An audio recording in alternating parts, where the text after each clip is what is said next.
이 선생님 들어오셨네요. 저 마이크 켜주시고요.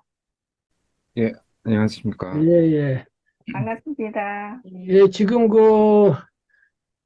김순호 선생님, 이제 필명이 혜연이신데, 지난번에 들어오셨지만은 음성이 안 켜져 있어가지고 이제 소통을 못 했고요.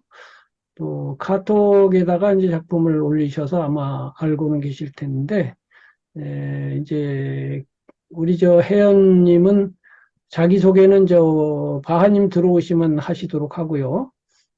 음, 제가 생각할 때는 이 교육이라는 것이 두 가지 방법으로 돼요. 하나는 1대1. 예를 들면 창작지도면 1대1로 하는 게 하나 있고, 두 번째는 1대 다. 그러니까 학생이 50명이다, 100명이다 하면 1대1로 못 하잖아요. 이렇게 되면 이제 개념, 원리, 이런 거를 말을 해주고 교수가 그거를 가지고 이제 청강자는 자기에게 맞추는 것은 자기가 해야 돼요. 근데 1대1이면 그렇게 할 필요가 없죠. 지금 이 선생님은 의과대학을 나와가지고 지금 의사신데, 의과대학에서 어떻게 하는지 모르겠지만, 그 비유가 적절할 것 같아요. 어떻게 하냐면은, 교수님이 의대생한테 강의할 때 하고 환자한테 이야기할 때하고 다르다고요. 의대생한테는 예를 들면 생리 전반, 뭐 안과면 전반을 다 검토해야 되잖아요. 그런데 눈이 아파가지고 온 사람은 그 전반 중에 제 식으로 말하면 전국 지도 중에서 전국이 다 아픈 건 아니고 강원도 횡성군만 아픈 거예요. 간단히 말해서. 그럼 횡성군 얘기만 하면 되잖아요. 그러나 의사 선생님은 전국을 다 알고 있어. 근데 그 사람에게는 횡성군만 중요하지 뭐 나머지는 얘기할 필요가 없으니까. 그렇게 이제 쪽집게로 할 수가 있는데, 음, 의대생한테 할 때는 의대생은 이제 나중에 가서 의사를 해야 되니까 그렇게 하면 안 되고 전체 개론, 이른바 개론을 말을 해야 돼. 개론. 개요를 말을 해야 되고 그렇게 되면 이론적이 되고 실전적이 되지 않아요.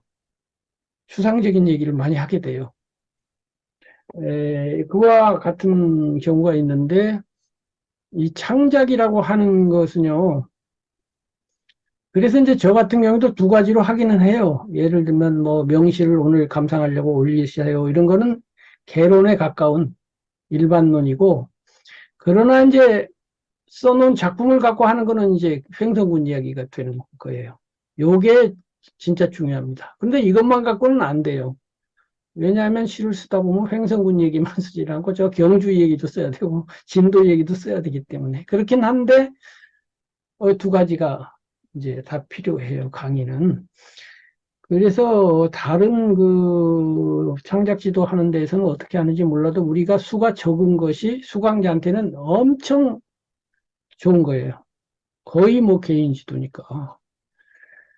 대학 가서 저도 대학에서 강의를 해봤지만 그 16강밖에 안 해요. 한 학기에. 그중에 시작하고 끝날 때는 뭐 시작한다고 어쩌고 저쩌고 끝날 때 어쩌고 저쩌고 몇 강 안 돼요 그거. 우왕좌왕하면 한 시간 반 뭐 휙 지나가잖아요.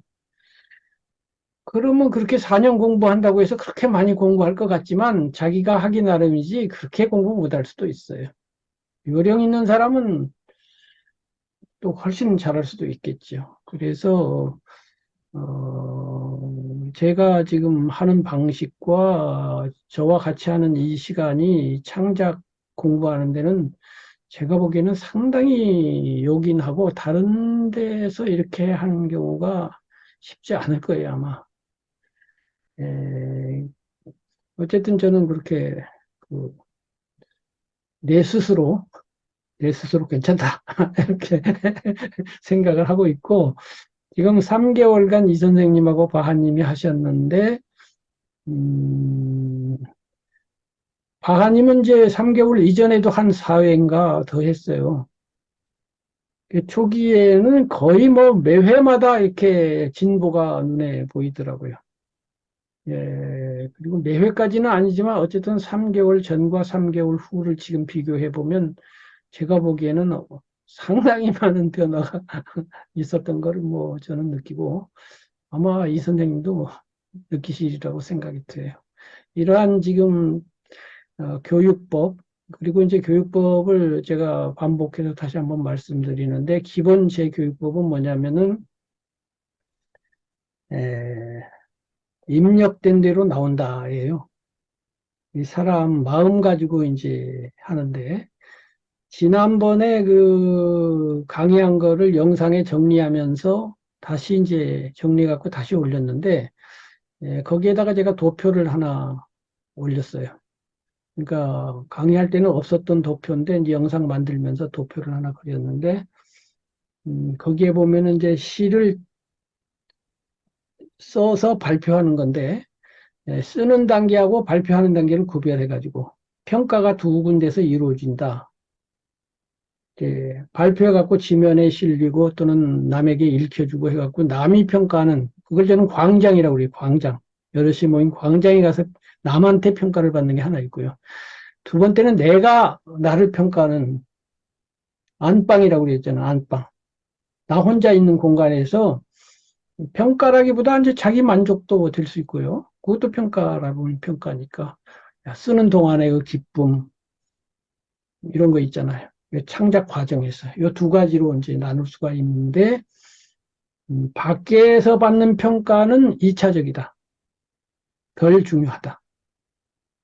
좋은 시일수록 여기서 끝난다.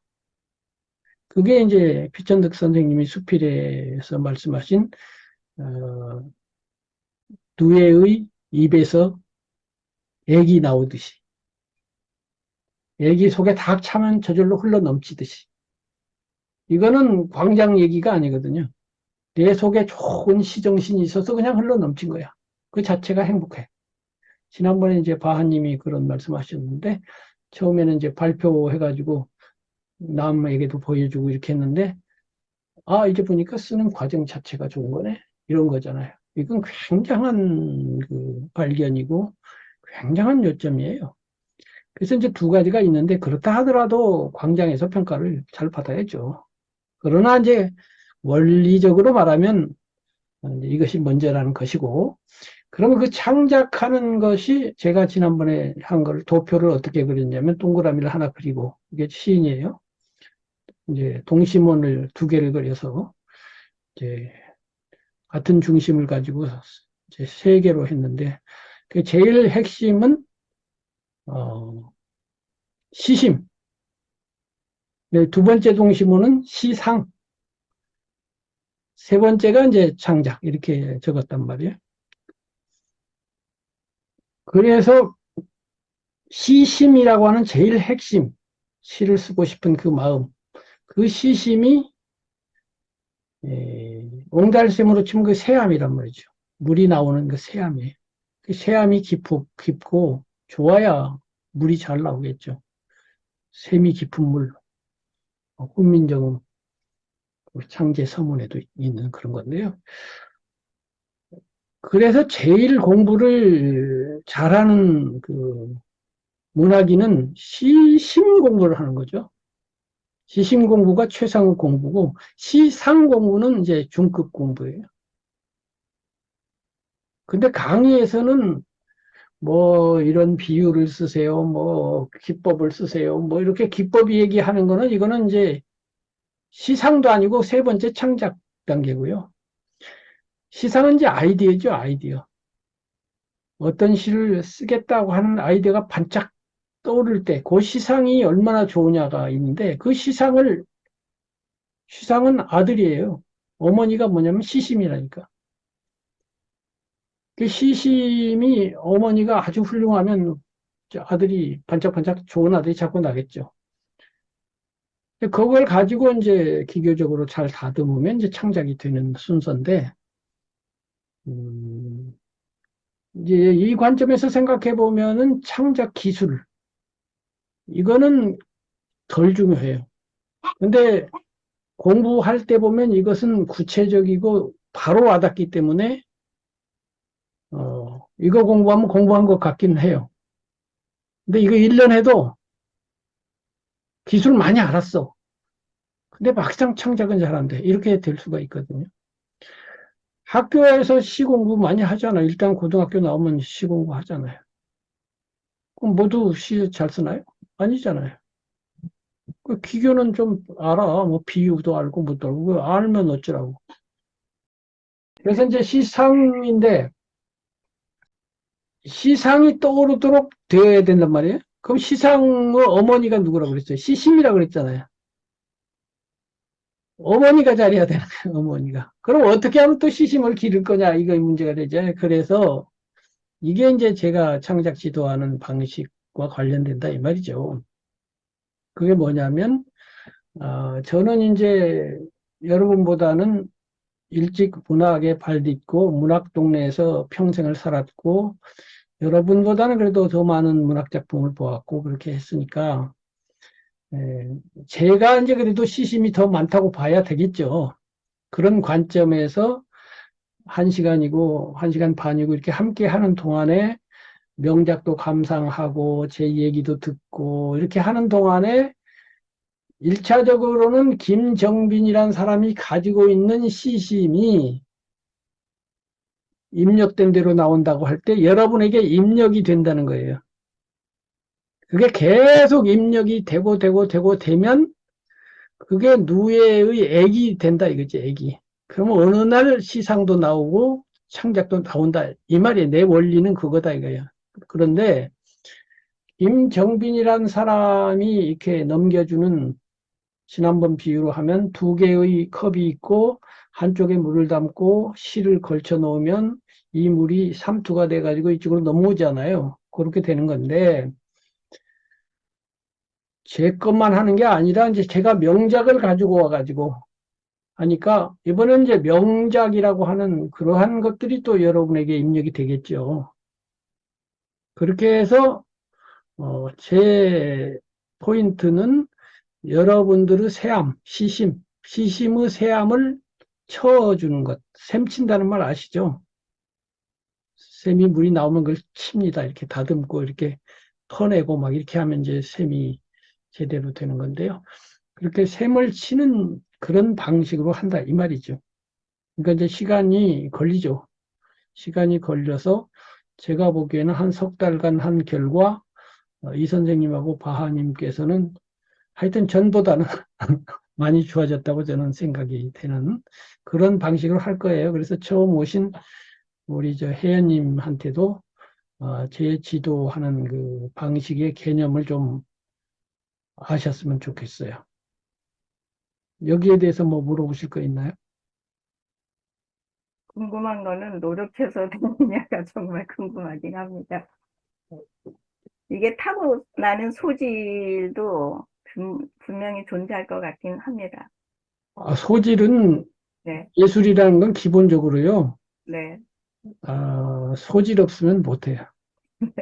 네, 그 예를 들면 노래 같은 거 있잖아요. 네, 아무리 노력을 한들 뭐 목청이 안 트여 있다든가 그러면 안 될 거 아닙니까? 그래서 소질은 필요합니다. 그런데 네, 이제 또 당연하게도 소질만 갖고는 또 안 되죠. 그래서 여러분에게 권하고 싶은 것은 아까로 돌아가서 처음 마음이야. 나도 아주 명시를 쓰고 싶고 그래서 남한테 좀 훌륭하다 소리도 듣고 싶겠지만은 우선 그 광장, 광장에 대한 욕심을 조금 줄이고 우선 시가 뭔지 알아보자. 그리고 시와 더불어 살아보자. 시를 보다 가까이 하면서 시와 친근하고 많은 시를 또는 뭐 시 아닌 다른 문학을 공부해보자. 그러면은 그것이 창작으로도 이어지겠지만 창작이 설사 이어지지 않는다고 해도 학교에서 문학을 가르치고 학교에서 예술을 가르치는 목표가 있을 거 아니에요. 문학과 예술을 가까이 함으로써 감성이 개발되고, 특히 문학의 경우는 음악이나 미술 같은 데하고 달라서 언어로 되어 있는 것이었어요.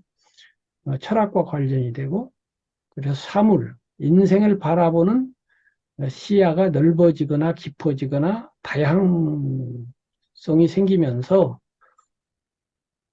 지금 뭐 예를 들면 뭐 나는 한 개의 바위가 되리라 뭐 이런 시를 읽고 아 좋다 그랬단 말이에요. 그러고 나서 산에 가서 바위를 본 사람하고 그런 시로 감동해 본 적이 없는 사람이 바위를 바라보는 바위는 다른 바위거든요. 그러니까 시인들이 숨어 있는 그늘에 숨어 있는 풀딸기를 찾아내는 것 같은 그냥 휙 남들은 지나가는데 여기에 뭐가 있네 하고 찾아내는 것 같은 금싸라기 같은 걸 찾아내서 해놓은 것들을 봄으로써 우리가 삶에서 더 많은 것을 발견하게 되고 더 지혜로워지는 거죠. 그래 행복해지는 거예요.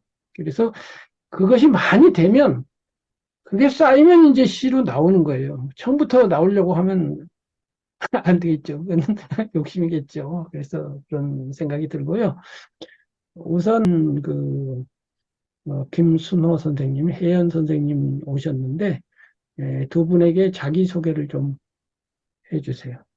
네, 반갑습니다. 저는 서울시 교육청에서 지방교육 행정직으로 정년 퇴임했고, 나이는 좀 많습니다. 네, 58년생이고요. 최종 학력은 제가 자연치유학 통합의학을 석사로다가 마쳤습니다. 그리고 시를 쓰게 된 동기는 어느 날 갑자기 TV에서 그 막걸리 빚는 게 나오더라고요. 그래서 저걸 한번 시로 써볼까? 그 시를 써가지고 그날 저녁에 문화골이라는 데를 보냈어요. 그랬더니 그 이튿날 아침에 이제 마감 12시까지인데 제가 10시에 보냈거든요. 그랬더니 등단됐습니다. 축하합니다. 전화가 왔어요. 그래서 갑자기 그냥 시를 한번 써볼까? 네, 그 생각에서 이제 이렇게 이 공부를 좀 어디서 해야 되나 계속 기웃거리긴 했는데 적당한 곳을 못 찾았어요. 근데 다행히 김정빈 교수님 그 우리 카톡방에 올라와가지고 정말 잘 됐다. 그래서 만나 뵈니까 네, 너무 제가 행운인 것 같습니다. 앞으로 함께 행복했으면 좋겠습니다. 예, 감사합니다. 예, 축하드리고, 그 다음에 네, 그 이 선생님하고 바하님도 간단하게 그 김순호 선생님이 아실 수 있도록 자기소개를 좀 해주세요. 예, 어, 저는 이종주라고 하고, 40대입니다. 그리고 40대 중반이고, 의사하고 있고, 진료 과목은 안과입니다. 그리고 C는 원래 뭐 전혀 생각이 없었고, 이제 수필을 보다가 이렇게 강의를 듣게 되었는데, 또 이렇게 바하님 쓰시는 것도 보고, 이제 김정빈 교수님 이렇게 다양한 문학 장르 강의 들으면서 뭐, 다 이렇게 통하는 것 같고 그래서 좋았던 것 같습니다. 그리고 예, 문학 보면서 이렇게 별로 많이 안 보다가 좀 끌렸는데 실제로 작품 접하게 되면서 좀 연습도 하고 하는 기회가 되게 좋은 기회가 되는 것 같습니다. 실제 말씀하신 대로 그 시를 써본 사람의 바위와 그냥 산에서 등산하다 보는 바위랑은 좀 다른 것 같다는 생각이 듭니다. 네, 감사합니다. 가능하면 제가 이제 공부하는 시간마다, 일주일마다 하는데요. 시간마다, 지도하는 걸 조금씩 변화를 주면 덜 지루하고 더 재밌지 않을까. 이렇게 해가지고요. 이번 주에는 이제, 본인들이 쓰신 작품도 올리고, 그다음에 본인들이 좋아하는 시를 좀 올려주세요. 그랬잖아요. 그래서 이제 좋아하는 시를 왜 내가 좋아하는지, 그리고 이제 제가 시를 분석하듯이 가능하면 그걸 분석하면서, 이 시는 참 이런 게 좋지 않느냐. 이렇게 좀, 뭐, 반은 강의한다는 느낌으로 이렇게 해 주시면 좋겠어요. 그래서 오늘은 이제 그 혜연님이 처음 오셨으니까 혜연님이 이제 먼저 스타트를 끊어주세요. 우선 이 생명서라고 하는 네. 유치한 선생의 시를 올리셨는데 한번 낭송을 해주세요. 생명의 서, 유치원. 나의 지식이 독한 회의를 구하지 못하고 내 또한 삶의 애증을 다 짐지지 못하여 병든 나무처럼 생명이 부대낄 때 저 머나먼 아라비아의 사막으로 나는 가자.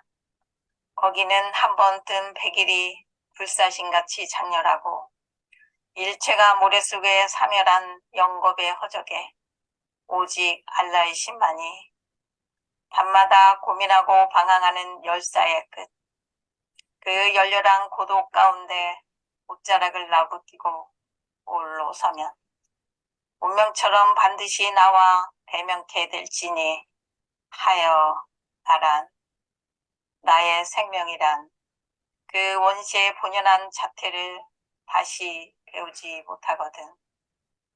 차라리 나는 어느 사구에 훼없는 백골을 쪼이리라. 네, 좋습니다. 그런데 이제 앞으로 그 본인이 쓴 시를 낭송하시게 될 텐데요. 그 낭송법에 대해서 조금 더 보완을 했으면 좋겠다는 생각이 들었거든요. 네, 네, 네. 우선 속도가 조금 빨라요. 아, 예, 네. 그리고 이제 조금 특히 이제 대중 앞에서 낭송할 기회가 있으실 때는 이 점을 유의하셔야 되는데요. 네, 이렇게 눈으로 이렇게 읽는 거하고 귀로 듣는 거하고 그 명료성, 네, 뚜렷한 정도가 눈을 10으로 볼 때 귀는 5나 그거밖에 안 돼요. 그렇죠? 그거 아시죠? 네, 그래서 네, 시낭송회 같은 데 가서 들어도 저게 무슨 소린지 반은 알 것 같고 반은 모르고 그러거든요. 네, 그런데 이렇게 글자로 읽으면 그런 일이 없죠. 그래서 네, 특히 시는 이렇게 산문보다 건너뛰이 많은 거기 때문에 조금 천천히 읽어도 그나마도 못 따라오는데 일반 대화처럼 속도를 하면 안 되고요. 두 번째는 그 일반 대화에서는 나의 지식이 독한 회의를 구하지 못하고 이렇게 해도 돼요. 그런데 시에서는 그 여기 한 번에 다 읽어도 되는 그 문장인데요. 네, 시에서는 그렇게 하면 안 되고요. 네, 나의 지식이 약간 쉬어야 돼요. 그 여유를 좀 줘야 좀 듣는 사람이 알아들어요. 네, 나의 지식이, 그 다음에 발음도 그 대충 하는 발음이 있고 정확하게 하는 발음이 있는데 네, 예를 들면 아나운서라는 사람들은 이제 발음만 전문적으로 하는 사람들인데요. 그런 네, 사람들은 분명하게 나는 나, 의는 의, 이 분명한 소리를 냅니다. 근데 선생님은 목소리가 아주 좋아요. 목소리 자체가 분명한 소리를 갖고 있어요. 근데 저 같은 경우는 목소리가 퍼져가지고 분명하지가 않아서 타고나기를 그러기 때문에 아까 뭐 시인도 타고나야 된다는 것처럼 저는 그 아나운서는 타고나지를 못했어요. 그런데 그 점은 좋아요. 그런데 이제 그래도 유념을 해서 이게 또랑또랑하게 들리도록 나의 정확하게 그러니까 나 할 때 이 혀가 닿는 나가요. 나, 대충 나 해도 소리는 나거든요. 근데 나 하는 거하고 나 하는 거하고 다르거든요.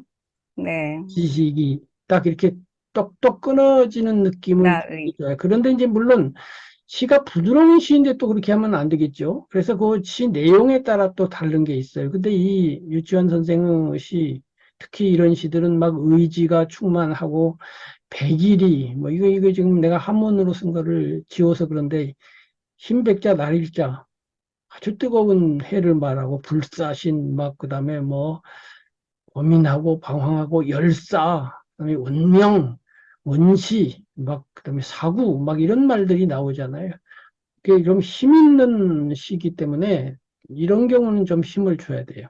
나의 지식이 독한 회의를 구하지 못하고 이렇게 숨을 딱딱 쉬고 딱 끊으면서 내 또한 삶의 애증을 다 짐지지 못하여. 보통 이렇게 해도 되지만, 짐지지 못하여. 못하여도 못하여 이렇게 해도 그냥 못하여 아주 정확하게 해주면 이런 시가 살 것 같아요. 예를 들면 꼭 이렇게 하라는 건 아닌데, 이제 제가 뭐 잘하는 건 아니고 한번 해볼게요. 나의 지식이 독한 회의를 구하지 못하고, 내 또한 삶의 애증을 다 짐지지 못하여 병든 나무처럼 생명이 부대낄 때, 저 머나먼 아라비아의 사막으로 나는 가자. 이렇게 이제 해보는 거죠. 그래서 이것이 감정도 좀 넣어주면 좋고요. 근데 감정은 둘째 치더라도 좀 그 정확한 음가가 나오도록 발음하는 것, 속도를 약간 느린 것, 그 다음에 한 문장이라도 좀 끊어서 읽는 것, 이걸 가지고 한 번에 다 되지는 않더라도 다시 한번 읽어주시면 좋겠어요. 생명의 서, 유치환. 잠깐요. 유치원도 네. 유치환 이렇게 딱딱 아, 네. 생명의 서, 유치환. 나의 지식이 독한 회의를 구하지 못하고 내 또한 삶의 애증을 다 짐지지 못하여 병든 나무처럼 생명이 부대낄 때 저 머나먼 아라비아의 사막으로 나는 가자. 거기는 한 번 뜬 백일이 불사신같이 장렬하고 일체가 모래 속에 사멸한 영겁의 허적에 오직 알라의 신만이 밤마다 고민하고 방황하는 열사의 끝. 그 열렬한 고독 가운데 옷자락을 나부끼고 홀로 서면 운명처럼 반드시 나와 대면케 될지니 하여 나의 생명이란 그 원시의 본연한 자태를 다시 배우지 못하거든. 차라리 나는 어느 사고에 회한 없는 백골을 쪼이리라. 예, 잘하셨습니다. 아까보다 좀 본인이 생각해도 좀 낫죠? 네, 조금 네, 예, 예, 예. 악센트가 들어간 것 같습니다. 훨씬 나아지셨어요. 훨씬 나아지셨고요. 네, 이제 그 구체적으로 조금 더 이제 드릴 말씀이 있지만, 네, 뭐 낭송하자는 것은 아니니까 네, 차차차차 하기로 하고요. 네, 이제 한두 가지 말씀을 드리면, 내 또한이잖아요. 네, 네.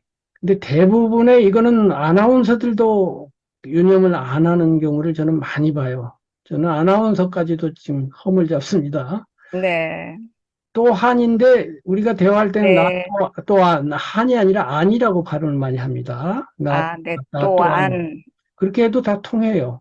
네, 근데 또한, 아나운서가 그러면 안 되잖아요. 그렇죠. 여러분도 내비게이션 쓰시죠? 네, 또한, 좌회전 이렇게 발음을 안 해요. 아나운서인데 좌회전 그럽니다. 음, 우회전 그러죠? 그럼 알아듣죠? 우리가 영어 같은 걸 배워보면 저 발음 저렇게 하는 게 아닌데 왜 걔네들도 좌회전처럼 발음하니까 그런 거죠. 그래서 아까 보니까 또 안 발음하시더라고. 아, 그래서 나 또한 분명하게 해야 나 돼요. 또한, 예, 그래서 그다음에 진하고 지지 이런 걸 딱딱 끊어야 돼요. 예를 들면 지지, 배우지 못하거든 이런 것도 배우지 못하거든. 아, 못하거든 괜찮아요 원래는. 배우지 근데 못하거든, 못한다는 게 힘을 줘야 배우지 이게 확실해요. 못하거든. 네, 배우지 못하거든. 딱 이렇게 해야 꽉 발로 꽉 밟듯이요. 그 다음에 나와 대면케 될지니 나의 작은 따옴표를 해놨죠. 네, 이 작은 따옴표는 이제 여러 가지 뜻으로 쓰이지만 대개의 경우라면은 그 영어에서 이탈릭체로 표시된 것이 번역될 때 이렇게 우리는 이렇게 해요. 그 이탈릭체는 뭐 할 때 쓰냐면은 보통으로 쓰이는 단어가 아니고 단어는 같은데 또 다른 의미로 쓰일 때 음, 나쁜 놈 그랬는데 실은 좋은 놈이란 뜻일 때 음, 이제 이런 때 많이 써요. 그래서 이 나가 그냥 보통 네가 생각하는 그 나 말고 뭔가 특별한 나야 이런 의미일 거예요. 아마 운명처럼 반드시 나와 되면 내가 나와 만난다고 하니까 논리적으로는 말이 안 되죠. 내가 여기 있는데 내가 어떻게 나와 만나? 그런데 여긴 나. 그러면 내 속에 나가 또 있든지, 하여튼 뭐 더 고상한 나가 있든지 이런 의미겠죠. 그래서 요 나가 이렇게 이태리케 내지는 작은 따옴표가 됐을 때 운명처럼 반드시 나와 대면케 될지니 이렇게 하면 원뜻이 살 수가 없겠죠. 운명처럼 반드시 나와 대면케 될지니 이렇게 해야 만약 옮겨 적는 사람이 이 원고를 안 봤어요. 그 낭송만 듣고 제가 받아 적었다고 칩시다. 그냥 이렇게 했을 때는 요 작은 따옴표 안 쳤을 거예요. 그런데 운명처럼 반드시 나와 대면케 될지니 이렇게 낭송했다면 나에 대해서 한번 생각을 하겠죠. 이렇게 작은 따옴표를 하든지 아니면 뭐 쉼표를 쳐서 할 수도 있어요. 쉼표, 나하고 쉼표. 유념해 주세요. 뭐 이런 거. 그래서 이제 이런 것들이 있어요. 그래서 어쨌든 그건 그렇고, 이 시에 닭꽂힌 그 이유 설명해 주세요. 이 시를 접하면서는 그 인생의 어떤 본질을 건드리는 시라고 생각되어 가지고 음, 제가 이런 류의 시를 좀 좋아하는 것 같아요. 음, 뭔가 힘차고 그렇지. 또 본질을 건드리고 음, 그리고 나의 이성 같은 거를 음, 지키지 못할 때 어떤 목숨까지도 나는 옳지. 내놓겠다는 음, 그런 고뇌 같은 거를 절절하게 표현한 것 같아가지고 오, 네, 좋습니다. 그렇구나. 네. 지난번에도 강의했고, 전에도 얘기한 것 같지만, 대개의 시인들이 부드럽고, 선하고, 유연하고, 이런 성정을 가지고 계시고, 그러다 보니까 시가 그런 시가 많은데, 그러나 이제 그 반대편에 씩씩하고, 강건하고, 의지가 있고, 이런 또 세계가 있고, 그 두 가지를 같이 써도 좋고 하나만 써도 좋은데 어쨌든 그쪽도 공부를 했으면 좋겠다라고 말씀을 드렸고 그러면서 제가 그 이육사 선생의 광야라는 시를 말씀했었죠. 그 이제 광야라는 시를 보면은 이것처럼 이렇게 아주 강력하고 호쾌하고 아주 지사 막 백마 타는 초인 이렇게 나오죠. 근데 이제 광야는 그러면서도 부드러움, 내 가난한 노래의 씨를 뿌려라라든가, 혹은 뭐 매화향기 홀로 아득하니라든가, 이렇게 해서 부드러움과 강함이 6이라면 부드러움이 한 4 정도? 거의 반반에 가까운 만큼 비율인 것으로 느껴져요. 그런데 여기에는 부드러움 같은 거는 거의 뭐 한 10%나 15%밖에 없고 처음부터 끝까지 의지에 이렇게 넘치는 그런 시인 것 같아요. 이렇게 쓸 수도 물론 있죠. 그래서 이제 유치한 선생의 시도 또 부드러운 시가 있어요. 제가 좋아하는 춘신이라는 시. 굉장히 부드럽죠. 부드러워도 너무너무 부드럽죠. 꽃가지 사이에서 사이로 이어지는 아득한 길이요. 뭐 이런 거 있죠. 그런 시도 있고 이런 시도 있는데 어쨌든 그런 의미에서 이제 이 시를 선택을 하셨는데 이 시를 분석적으로 이렇게 좀 구절구절 이렇게 나누어서 내지는 그 감상해 주실 수 있겠나요? 그 나의 지식이 독한 회의를 구하지 못하고 그거는 이제 본인이 어떤 원하는 거를 제대로 못 이뤘을 때 뭐 이런 느낌인 것 같고요. 네. 그 삶의 애증을 다 짐지 못하여. 그러니까 어떤 나의 주어진 삶을 내가 짐을 지지 못할 때 이거를 음, 말하는 것 같고요. 음, 그리고 병든 남처럼 그러니까 뭐 바람에도 기대지 말라 뭐 장자 말씀이 그런 거를 기억하고 있는데 네. 내가 누구한테 내 생명을 부대끼지 않게 그러고 싶다는 그런 마음으로 그거는 표현한 것 같아요. 그래서 지금 이 생명이란 단어가요. 제목 자체가 생명의 서잖아요. 네, 이제 서가 글서자인데 요즘 네, 이제 이런 식의 한문투는 잘 안 쓰지만 하여튼 생명의 글을 하면은 근데 이 느낌이 안 나요. 생명의 서가 맞긴 맞는 것 같아요. 어쨌든, 네, 예. 그렇기 때문에 이제 생명이라는 걸 중심으로 얘기하겠다는 것인데, 이 생명이 병든 나무처럼 이제 부대낀단 말이에요. 왜냐하면 네, 지식이 그렇고, 애증을 다 감당을 못하고, 그래갖고 생명이 부대낀다 이거죠. 그럴 때 어떡할 거냐 이거지. 자, 그래서 네. 어떻게 하는 겁니까? 아, 그러니까 남들이 보지 않는 곳으로, 그러니까 아라비아의 사막으로 나는 누구한테도 보여주기 쉽지 않다. 네. 이거를 쓰신 것 같아요. 그래서 요게 또 이제 표현 네, 기법상요.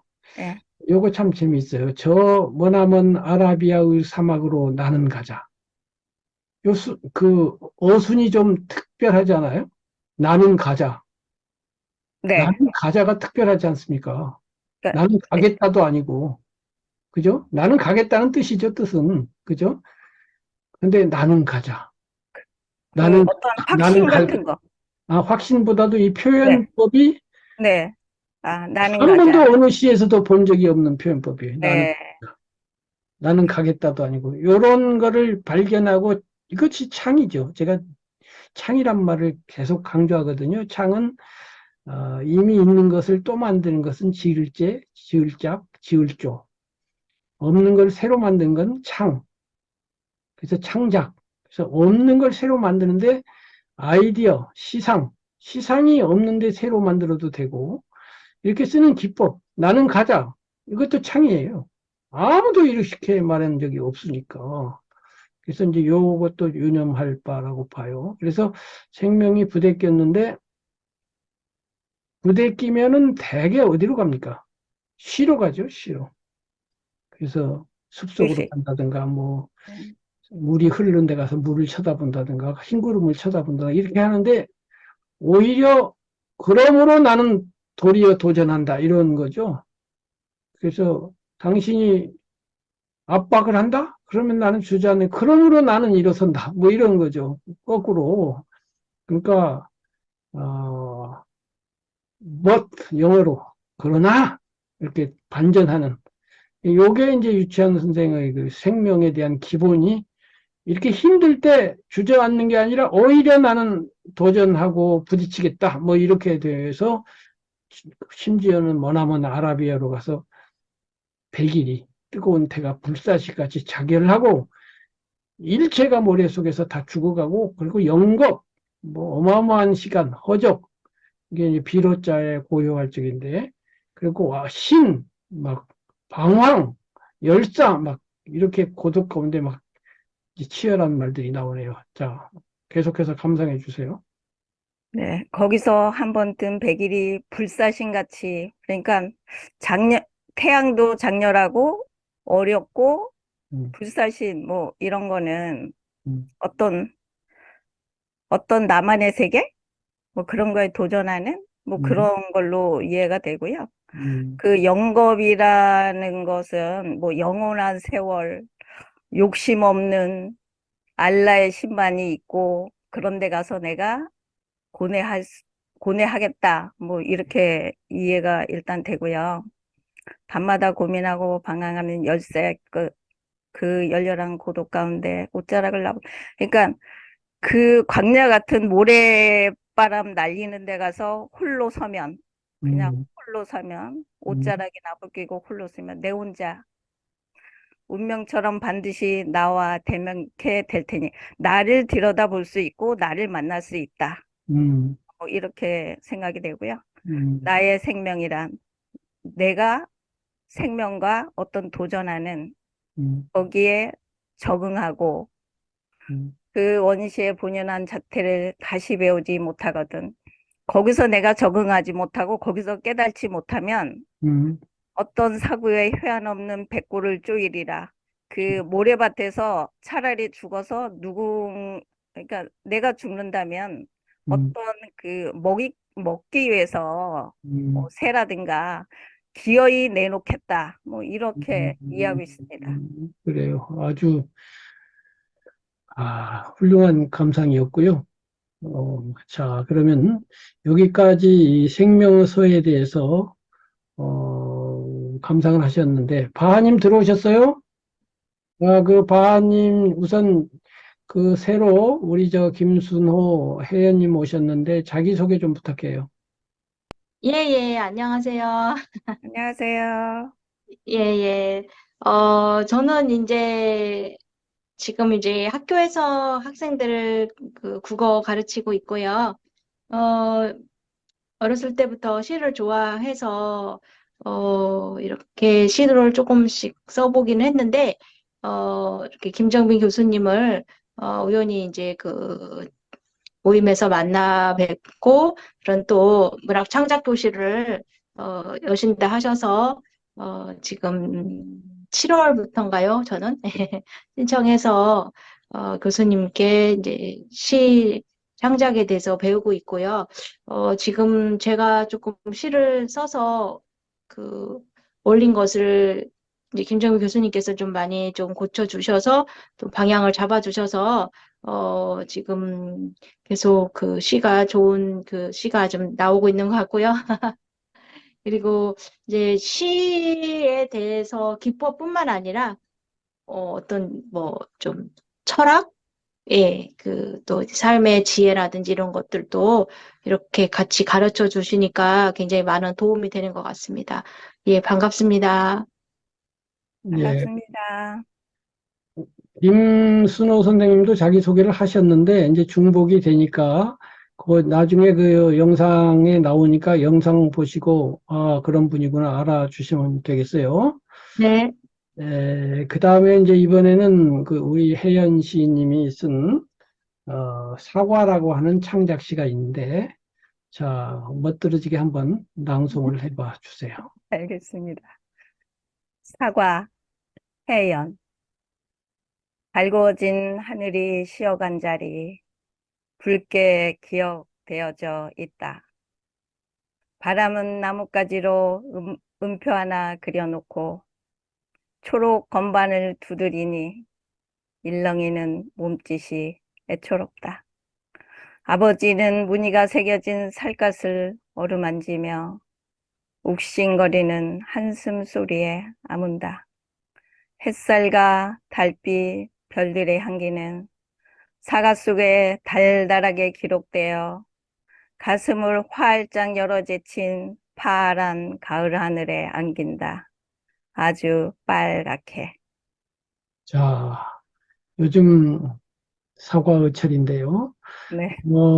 이 시를 어떻게 시상을 일으켰는지, 저희 친정집이 충주인데요. 가수원을 아, 하고 있습니다. 그렇군요. 네. 그래서 사과를 볼 때마다 음, 제일 애초롭게 느낀 거는 그 어떤 정말 제가 문이라고 표현한 게 있는데 문이라는 게 이제 상처 나는 거거든요. 자연의 흔들림에 의해서 또 새가 쫀다든가 그런 거를 보면서 마음이 엄청 아팠어요. 음. 그런 생각으로 썼습니다. 그런 생각이 어느 구절에 어떻게 들어가 있나요? 바람은 나뭇가지로 음표 하나 그려놓고, 그러니까 음, 나뭇가지에 부딪혀서 음, 상처가 난 걸 그렇게 표현했고요. 음, 초록 건반이라는 건 건반을 두드리니가 음, 조금 다른 걸로 바꿨으면 하는 생각은 들었고요. 초록이라는 거는 음, 읽는 사람이 이해를 그거는 하지 말라 그러긴 하는데 음, 그 이파리라는 거를 음, 생각한 거예요. 바람에 음, 휘날리는 이파리를 이제 건반으로 음, 지휘해가지고 썼고요. 음, 그러니까 일렁이는 몸짓이 애처롭다는 그 음, 상처나게 흔들리는 바람이 흔들리는 게 애처롭다 아, 그런 뜻이에요. 그리고 이제 무늬가 새겨졌다는 건 이에서 이렇게 상처가 난 것을 아, 아버지가 이렇게 아, 어루만지면서 안쓰러워하는 그런 느낌이고요. 음, 이제 나중에는 뭔가 음, 맛있고 빨갛다는 걸 표현하고 싶었던 거예요. 그렇구나. 네. 그렇다면은, 네. 우선, 그 시를 전개하는 이렇게 사맹을 하고 사행을 하고 하면서 언어를 이렇게 엮어내는 이러한 것들은 상당히 그 능숙한 것으로 보여요. 그래서, 와, 시 같은데? 이렇게 돼요. 그런데 제가 첫 번째로 이제 뭐 도와드리고 싶은, 뭐 지적하고 싶은 건 뭐냐면, 전체적인 시상을 중심으로 하는 그 통일성 내지는 일관성이에요.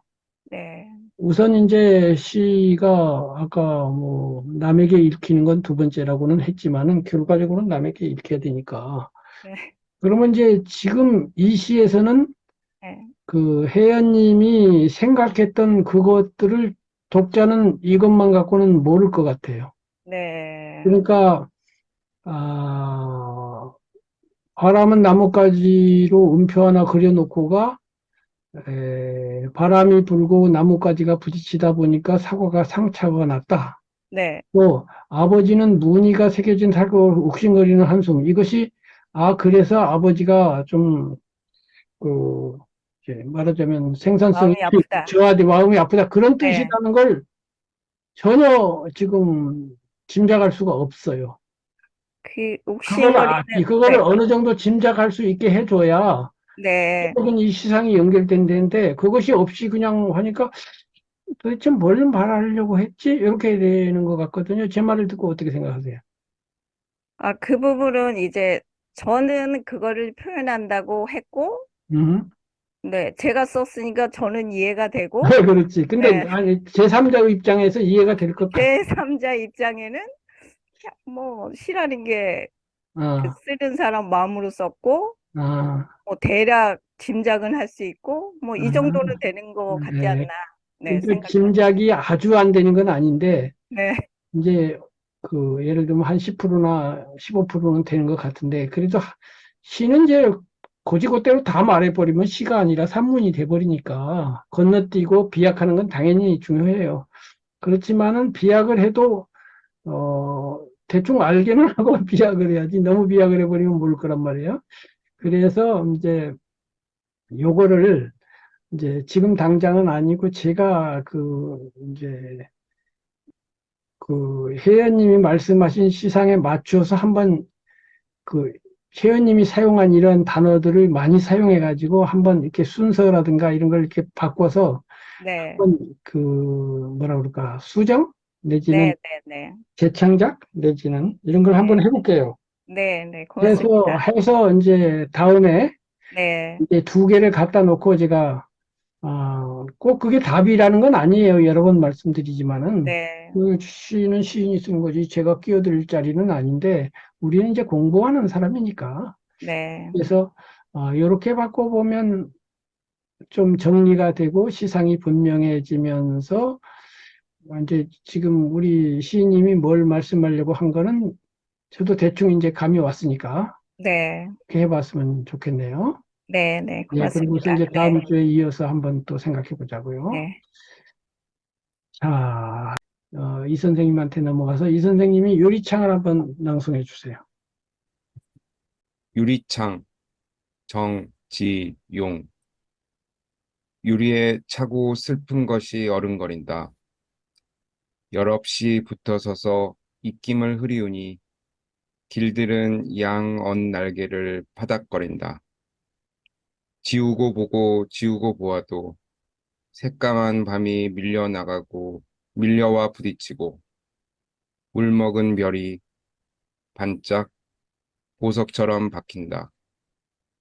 밤에 홀로 유리를 닦는 것은 외로운 황홀한 심사이여니 고운 해열관이 찢어진 채로 니는 산새처럼 날아갔구나.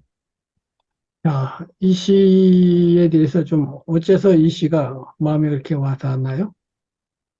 어, 그 겨울에 이제 유리창에 입김을 이제 불고 하는 그 단순한 어떤 일상에서 많이 하는 그런 동작에서 이렇게 평소에 가지고 있던 그 마음을 떠올리면서 이렇게 표현을 어, 아름답게 했다고 생각을 했습니다.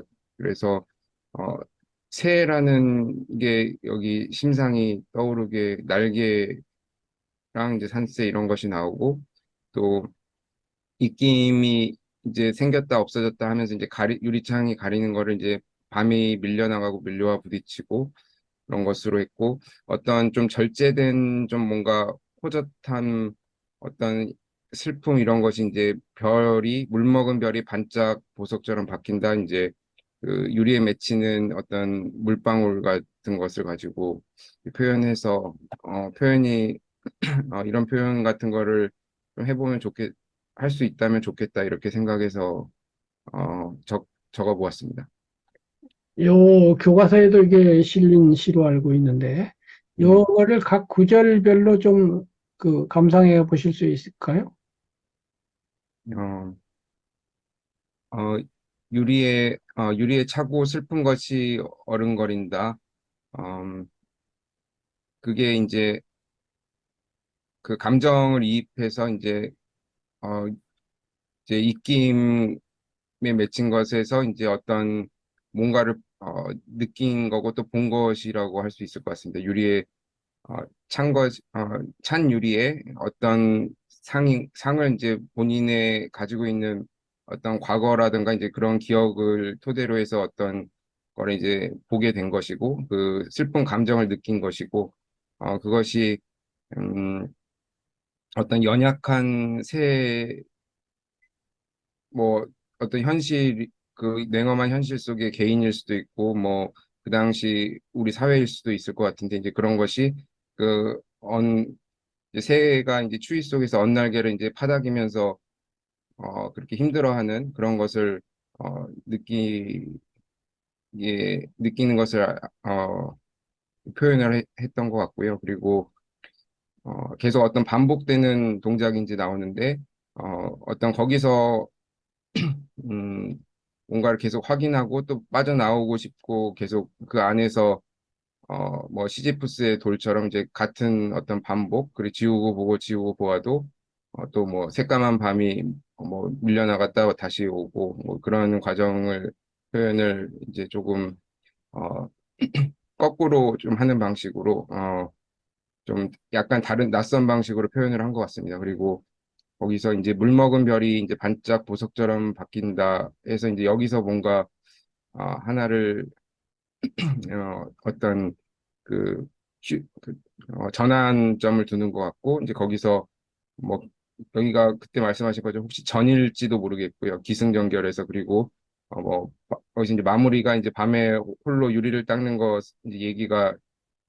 이제 해설이 나오면서, 외롭고 황홀하고, 이제 하면서 이제 조금 직접적으로 표현을 해줬고, 그 다음에 마지막에는, 어, 뭐 폐혈관 꼭 굳이 폐혈관일 필요는 없겠지만 어쨌든 어떤 어떤 상체기가 어떤 치명적인 상처를 입은 어 채로 그 가슴에 어떤 찢어질 듯한 통증을 느끼는 그런 상태로 멀리 허공으로 그 날아가 버리는 그런 새가 표현된 것 같습니다.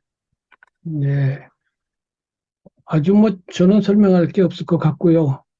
에, 근데 갑자기 니는 하고서 어떤 대상이 등장을 해요. 마지막에. 이게 아주 중요한 그 구절인 것 같은데, 산새처럼 날아가구나가. 이 앞에 보면은 차고 슬픈 것이 어른거린다 그랬어요. 그러니까 이 산새와 차고 슬픈 것이 무슨 관련이 있는 것 같아요. 그러니까 네가 이제 니와 나 사이에 뭔가 차고 슬픈 것이 있어가지고 이렇게 이제 요 중간에 이런 것들이 이렇게 있고, 근데 그것이 이 유리창에 이렇게 닦으면서 입김이 흐리우면서 다시 또 지우고 그러면 지움 사이로 밤이 밀려갔다가 또 부딪히고 이러면서 또 사이에 반짝하고, 그러니까 그 누군가와 나 사이에 차고 슬픈 것이 이런 그 유리창의 수증기와 밤과 반짝이는 별과 이런 것들은 무슨 관계인 것 같긴 해요. 그런데 그게 또 외로운 황홀한이에요. 이게 이제 서로 반대되는 것의 그 합치는, 외로우면 황홀할 수가 없고 황홀하면 외로울 것 같지 않은데 외로우면서 황홀해. 그리고 이거 두 개 다 형용사인데 하나의 명사에다 형용사를 두 개 붙이는 것도 어법상으로는 맞지는 않죠. 외로운 심사거나 황홀한 심사는 맞지만 외로운 황홀한이라는 거는 안 맞는데, 시인이라고 하는 것은 뭐 어법을 얼마든지 또 꿰뚫여서 더 멋들어지게 할 수도 있는 것이 시인이니까 이런 것도 배워볼 만한 그런 기법인 것 같아요. 다만 저 개인 취향으로는 이건 취향이니까 뭐 답은 아닌데 이 니와 나 사이가 좀 더 분명하면 좀 시가 더 살지 않을까 하는 생각은 들어요. 니하고 나가 뭐가 있었는데 그래서 슬퍼졌다든가 뭐 날개를 파닥거렸다든가 이래야 이거 선제산세처럼 날아갔다 이러면 딱 악의가 되는데 니가 없이 계속 뭐 유리창 어쩌고 저쩌고 하다가 느닷없이 나온 것처럼 보여요. 니 눈이. 그래서 이 멋들어진 구절이 뭔가 이렇게 와서 착 이렇게 뭐라 그럴까 감긴다 하는 그 느낌이 저로서는 조금 덜 들어요.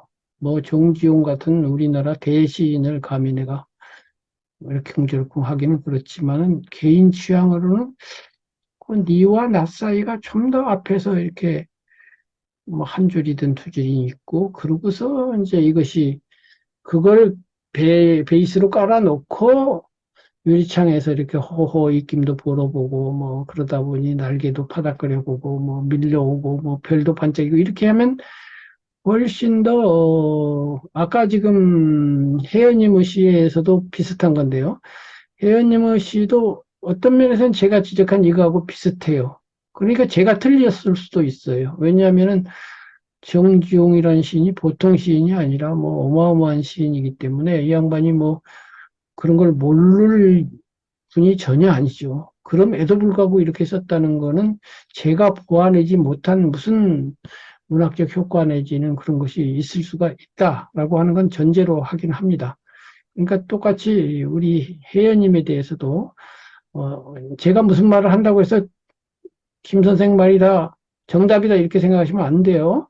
하나의 알겠습니다. 마지막에는 자기만의 시를 쓸 것이기 때문에 하나의 참고 사항이고 이렇게도 해보고 저렇게도 해본다는 그 탕마지 거기에 갇혀버리면은 안 돼요. 이제 독립을 해서 그 집가자 일가를 이루어야 되거든요. 일가를 이룬다는 거는 선생하고도 관계없다는 거거든요. 그러니까 그러나 이제 지금은 어쨌든 공부하는 과정이니까 반쯤은 이제 또 제 말을 경청하실 필요도 있다고 봐요. 어쨌든 제가 이제 이 시에 대해서 그런 문제를 말씀을 드렸는데 제 말을 듣고 나서 역시 마찬가지예요.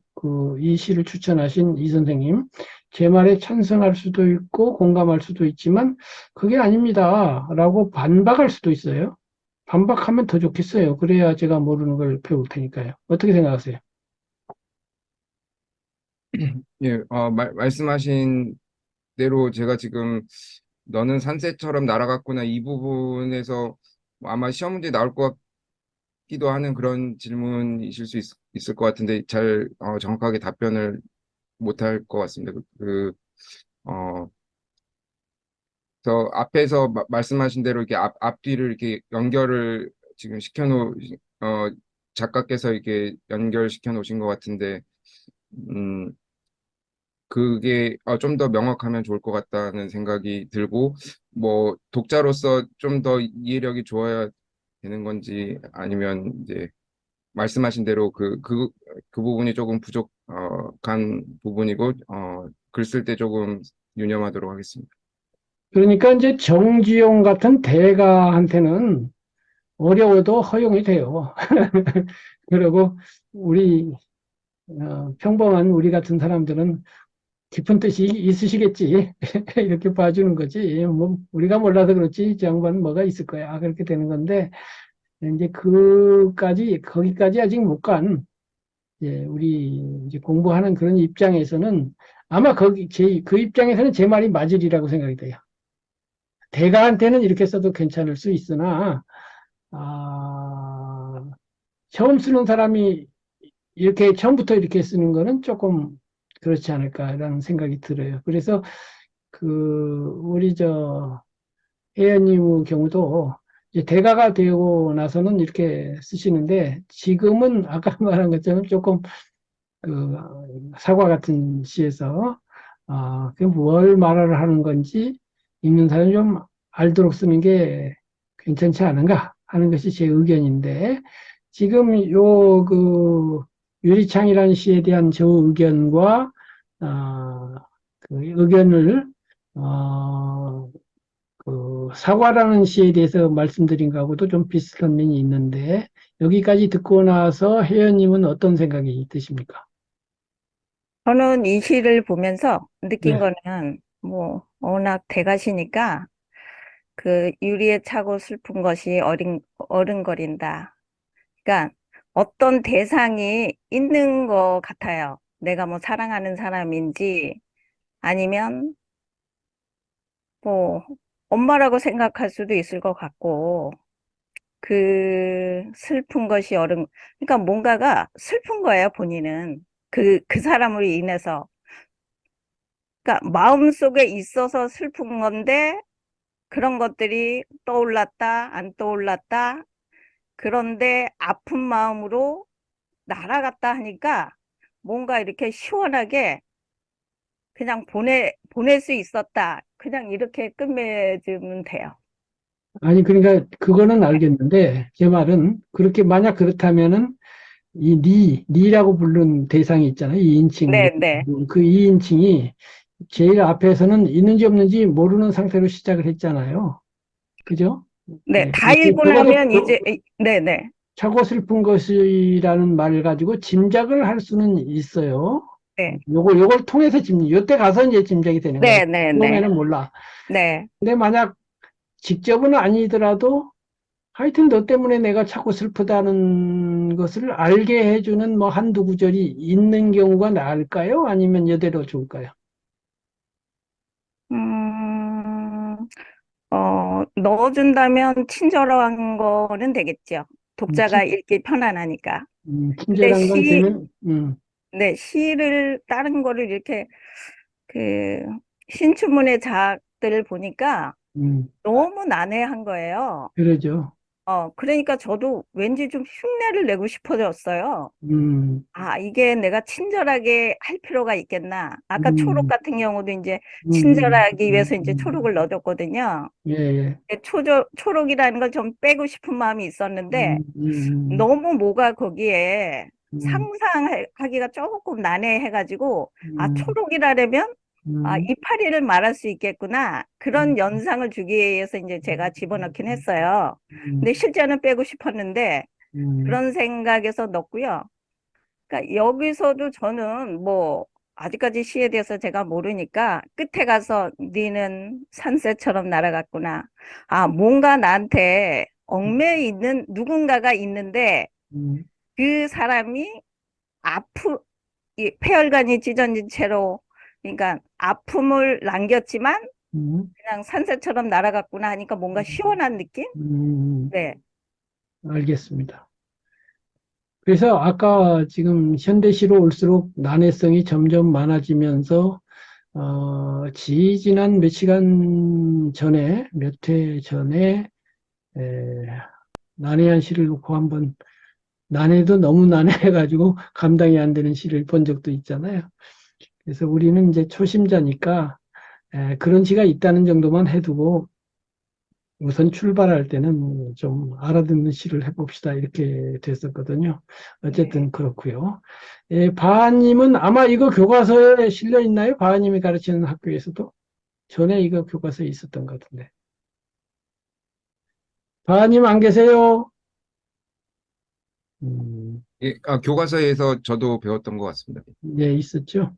예, 그러면은 바하님이 안 계시니까 요 저녁에를 그럼 하나 더 하도록 하죠. 낭송해 주세요. 예.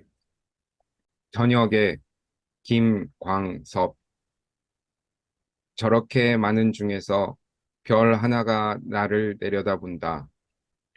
이렇게 많은 사람 중에서 그 별 하나를 쳐다본다. 밤이 깊을수록 별은 밝음 속에 사라지고 나는 어둠 속에 사라진다. 이렇게 정다운 너 하나, 나 하나는 어디서 무엇이 되어 다시 만나랴. 아주 유명한 시죠. 아마 이거 노래도 있을 것 같아요. 노래도 아마 가요로 노래도 된 것 같은데, 자, 이 시가 어떤 면에서 이렇게 마음에 들었는지 말씀해 주세요. 어, 이거는 이제 뭐 시 기법이 아니라 김광섭 시인께서 이제 이 말하는 내용 자체가 어, 그냥 마음에 들어서 이게 어, 올리게 되었습니다. 그래서 또 뭐 그림도 유명한 것도 있는 것 같은데 이제 어디서 무엇이 되어 다시 만나라 이렇게 하는 게 어떤 우리 인연을 얘기하는 것 같기도 하고 또 밤에 이제 별 바라보는 거는 이제 뭐 다른 시인도 많이 쓰는 것 같고 또 어, 음, 그래서 밤에 별 보는 거는 사람들에게 많은 기쁨을 주는 것 같습니다. 물론 이제 여기선 뭐 이제 어떤 인연을 얘기하는 거긴 하지만은 이제 그런 것도 좋은 것 같습니다. 음, 에, 뭐이 시에 대해서 혜연님도 한 말씀 해주세요. 그 사람들이 평상시에 그 한적한 시골에 가면 하늘을 한번 안 쳐다보는 사람은 없을 것 같아요. 그 저도 시골에 가면 하늘을 쳐다보면 그 뭔가가 큰 별 하나를 한참 쳐다보게 되거든요. 그럴 때, 아, 저 별과 나의 사이를 어떻게 시로 표현해 보면 좋을까, 이런 생각을 했는데, 음, 이 시인께서는 그거를 정말 별을 보면서 다정한 그런 표현을 고개를 끄덕이게 표현 잘하신 것 같다는 생각이 듭니다. 음. 이 시에서 이제 우리가 시창작을 하는 사람으로서 제일 먼저 유념해서 배워야 될 것 중에 하나가 시상인 것 같아요. 앞에 시는 지금 우리가 많은 얘기를 했어요. 무슨 얘기를 한 것 같기도 한데 과연 그런가라든가 네가 누구냐 앞에 있냐 없냐 뭐 이런 얘기도 했는데 이거는 뭐 그런 어려움이 하나도 없죠. 하나도 없고 그다음에 시상이 분명해요. 이 앞에 거는 시상이 분명하지는 않아요. 뭐 추상화처럼 추상화 뭐 그랬는지는 모르겠는데 하여튼 좋긴 좋은데 뭐 그랬는지는 잘 모르겠어요. 근데 이거는 뭘 말을 하려고 하는지 너무나 분명하죠. 별과 내가 있고 너무나 어마어마한 거리를 사이에 두고 별은 나를 내려다보고 그 많은 것 중에 딱 그 하나가 그리고 이 많은 사람 중에 딱 하나가 그 인연이죠. 기가 막힌 인연이죠. 인연인데 그 둘이 어디서 무엇이 되어 다시 만나라. 이 구절 때문에 그냥 100만 불짜리가 된 거죠.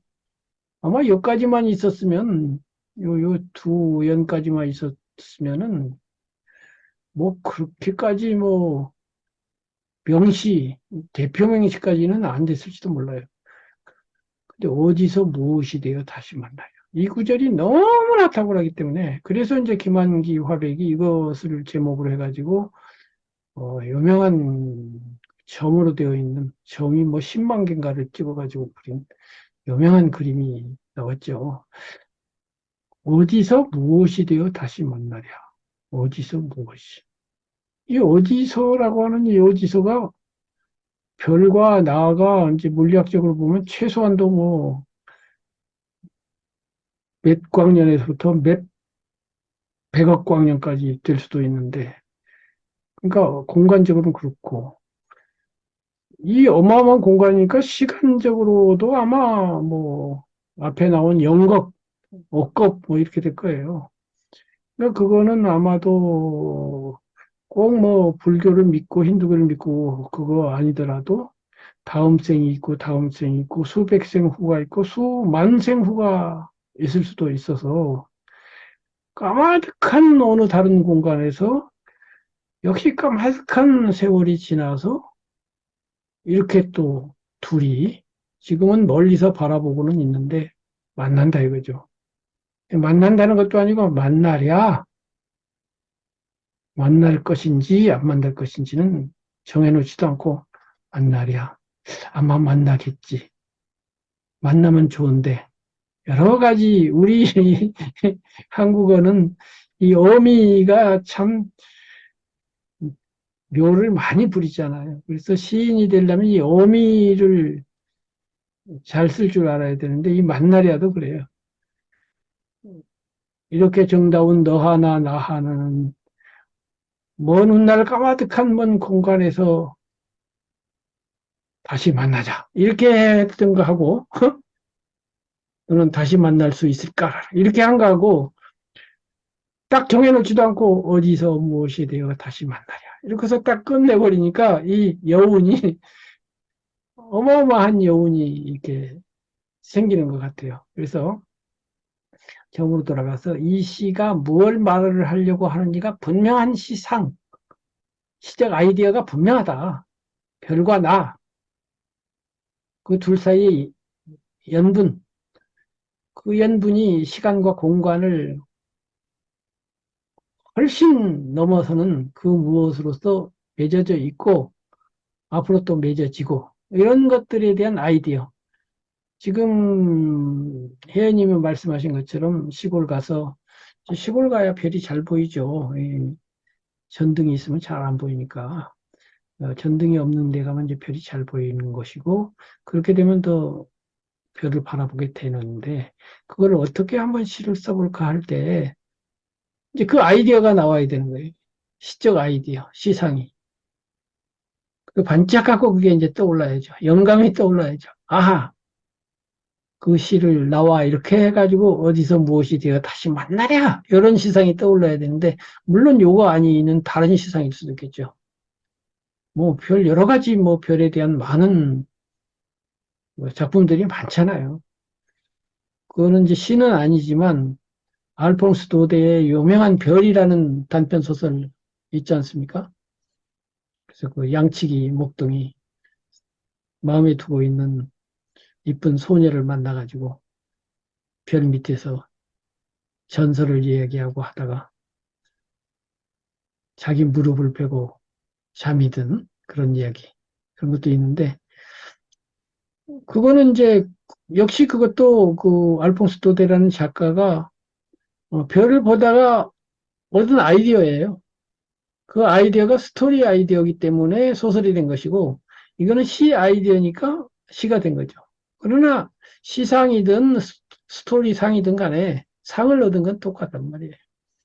그래서 이러한 상 하나가 딱 잡힐 때 그 상의 탁월성 때문에 이제 시가 되는 거고요.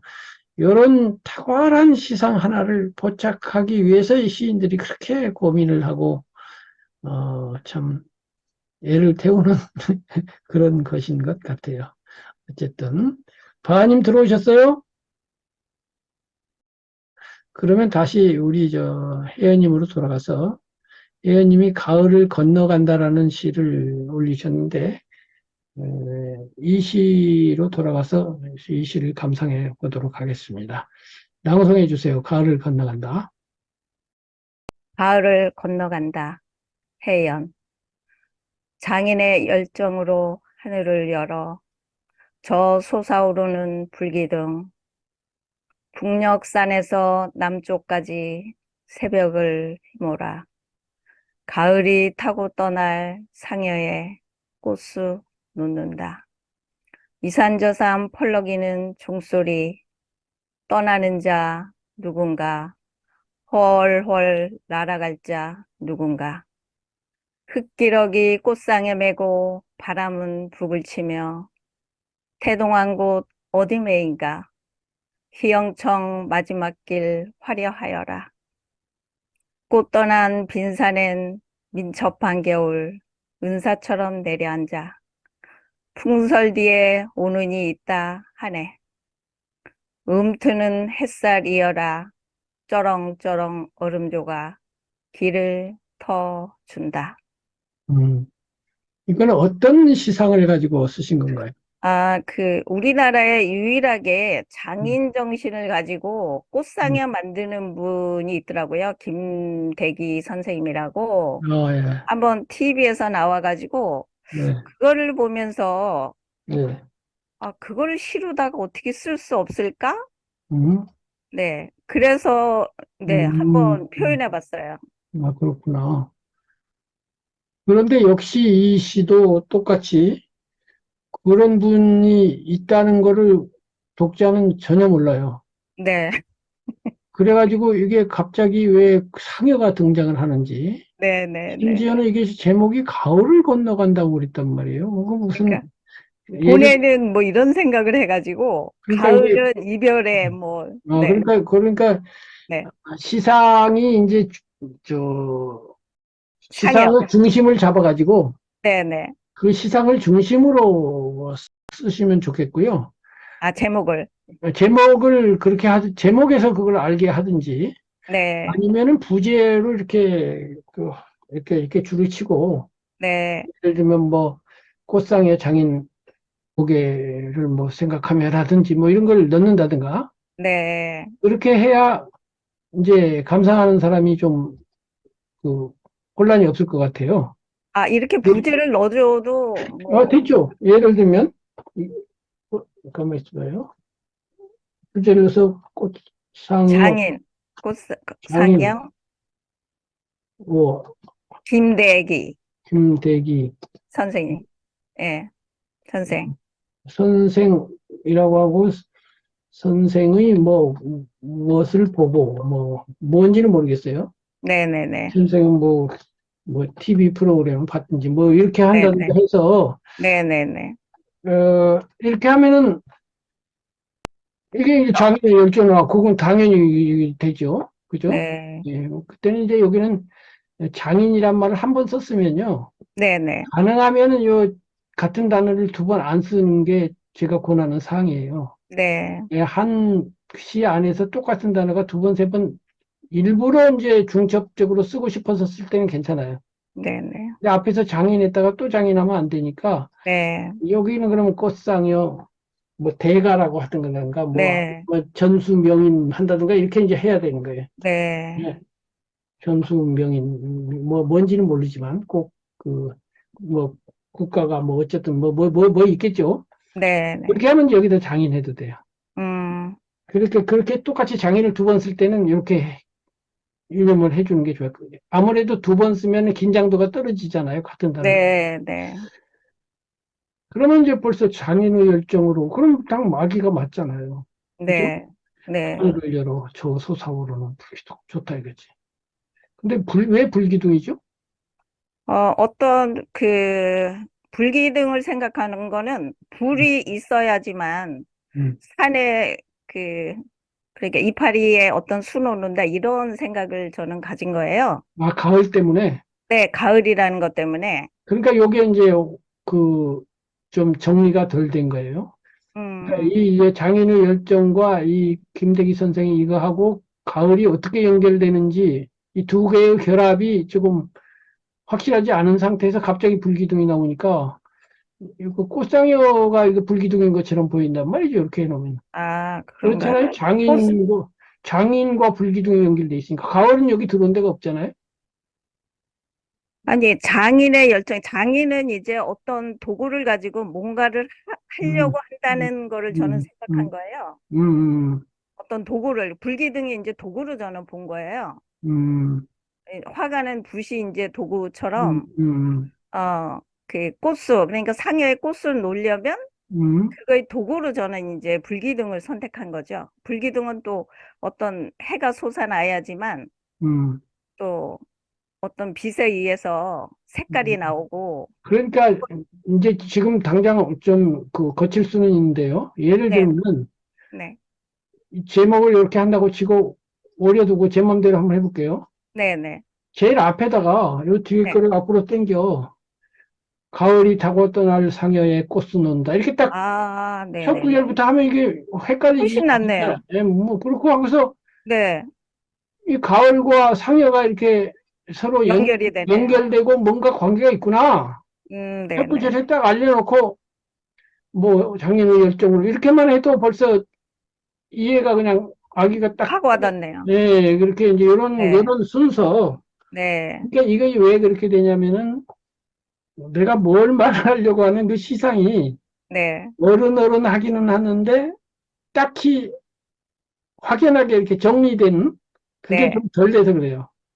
그러니까 그래서 이제 이거를, 이것을 읽어보고 나서 본인이 이제 저랑 이제 공부하면서 이렇게 생각하고 저렇게 생각하면 이거 이러네? 이거 이렇게 바꿔보면 어떨까? 이제 이런 걸 스스로 이제 해보실 수 네, 있어요. 그래서 요 이제 가을과 그 상여 요 두 네, 가지를 결합해 갖고 그 유사성을 가지고 지금 시를 써본다는 그런 거 하잖아요. 기본 네, 네, 아이디어. 네, 그거를 벗어나지 말고 네, 벗어나지 말고 이 상여와 가을이 불기둥하고도 관련이 된다, 네. 열정하고도 관련이 된다, 이런 걸 이제 알 수 있게. 음, 그러면 이제 이것도 앞으로 당겨서 가을이 타고 떠날 상여의 꽃수 는다. 북녘산에서 남쪽까지 새벽을 쉬모라. 장인의 열정으로 하늘을 열어 저 솟아오르는 불기둥. 아기가 딱 맞지 않나요? 아, 네, 좋네요. 그럼 뭐 무슨 말을 하려고 하는지 내가 한 글자도 바꾼 것도 없어. 순서만 바꾼 거예요. 네, 그 이산주산 펄럭이는 종소리. 떠날 자 누군가 그거라니까요. 호랄 당할. 이거 딱딱 아기가 맞네. 네, 여기 꽃상에 먹어 바람은 불시고 태동한 곳인가 평정 하여라 하여라. 어떠한 빈산엔 민첩한 겨울 은산처럼 내려올라. 홍설디에 오는 뒤. 근데 겨울까지 넘어가 버렸네요. 네. 아, 이제 겨울이, 겨울은, 어, 아, 그렇죠. 가을을 아니, 그러니까 떠나서, 겨울까지 넘어가지 말고, 네, 겨울을 그냥 기다린다든가, 겨울을 바라본다는 정도로, 아, 네네네. 가을에서 겨울을 향한다. 네, 이런 정도 향한다. 해야지, 겨울로 넘어가는 건 좀 심한 것 같아. 아, 저도 그거 생각했어요. 예, 그렇죠? 근데 왠지 욕심에 넣고 싶었어요. 그게 풍설도 좋고, 뭐, 은사도 좋은데, 네, 저 멀리 겨울이 기다리고 있다든가, 뭐, 네, 산 넘어 겨울이 준비를 하고 있다든가, 뭔지는 모르겠지만, 네, 지금 이게 계절로 치면 10월이나 뭐 늦어도 맞아요. 11월 정도 될까 네, 한데 이거는 풍선 계절이. 이렇게 하면 12월이거든요. 네, 맞아요. 그래서 여기 이유도 없이 푹 건넜다면 좀 그렇단 말이지. 네, 그리고 움트는 햇살이여라 쩌렁쩌렁 이게 내가 볼 때는 요게 좀 아닌 것 같아요. 요 두 연. 요 네, 두 연을 재정리해서 여기까지는 좋다 이거지. 이게 네, 화려하여라까지 좋다고 치고 요 두 연을 이제 제가 뭐라고 하기보다는 제 아이디어인데 네. 두 연을 어, 겨울을 바라본다. 음, 화려한데 겨울을 향해 간다. 음, 겨울이 저만치서 기다리고 있다. 음, 또 이제 이게 이제 상여라고 하는 거는 죽음과 관련되니까 네, 그 북망산이라는 말 있잖아요. 북망산. 네. 그러니까 북쪽 넘어 북망산천. 그러니까 북망산천 이렇게 아예 그냥 그렇게 쓰면 시가 안 돼요. 이미 네네, 쓰지 말고 네네. 그것을 암시하는 단어를 쓰는 게 좋죠.